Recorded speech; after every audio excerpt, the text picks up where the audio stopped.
उत्तराखंड के 4 धाम विश्व प्रसिद्ध हैं। हर कोई इन चारों धामों के दर्शन कर पुण्य कमाना चाहता है, लेकिन आप इन चारों धामों के दर्शन एक जगह पर भी कर सकते हैं।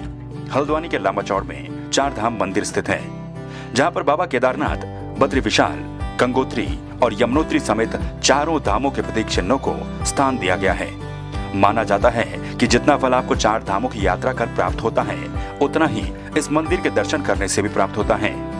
ये भी माना जाता है कि ये मंदिर करीब 150 साल पुराना है।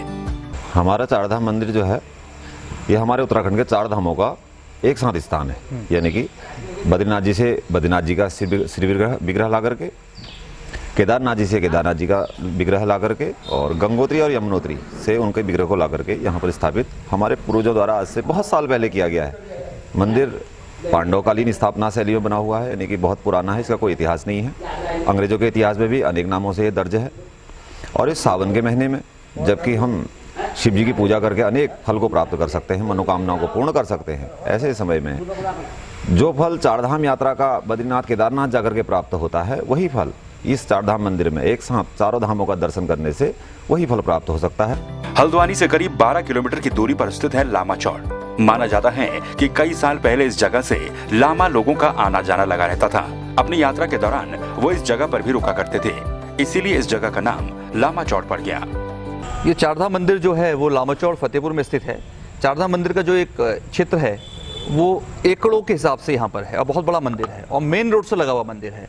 और अधिकांश यहाँ पर दूर दराज से लोग आते हैं। इस क्षेत्र के लोग तो इसको अच्छा मानते ही मानते हैं। और ये लांबा लोग जो पूर्व में उनके द्वारा इस मंदिर की स्थापना की गई है, ऐसा हमारे बड़े बुजुर्गों द्वारा कहा जाता है। और ऑलरेडी इस क्षेत्र के लोग बहुत ज़्यादा धर्म प्रेमी हैं, और इस मंदिर में वो नित्य निरंतर पूजा पाठ करते हैं। शनिवार और मंगलवार को यहाँ पर विधिवत तरीके से पूजा अर्चना और तमाम सारे कार्यक्रम होते हैं, भंडारा होता है।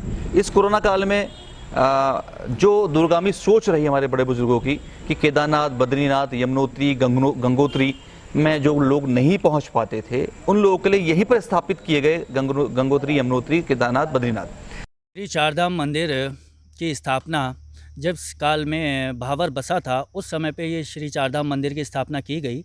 और इस मंदिर की विशेषता ये है कि हमारे उत्तराखंड के जो गंगोत्री, यमुनोत्री, बद्रीनाथ, केदारनाथ धाम हैं, तो काफ़ी समय पहले जो है, जब साधन नहीं होते थे वहाँ पर जाने के लिए, तो उन सबको दृष्टिगत रखते हुए वहाँ के प्रतीक चिन्ह लाके, गंगोत्री के, यमुनोत्री के, बद्रीनाथ के, केदारनाथ के, ये प्रतीक चिन्ह लाके हमने यहाँ श्री 4 धाम मंदिर की स्थापना की उस युग में।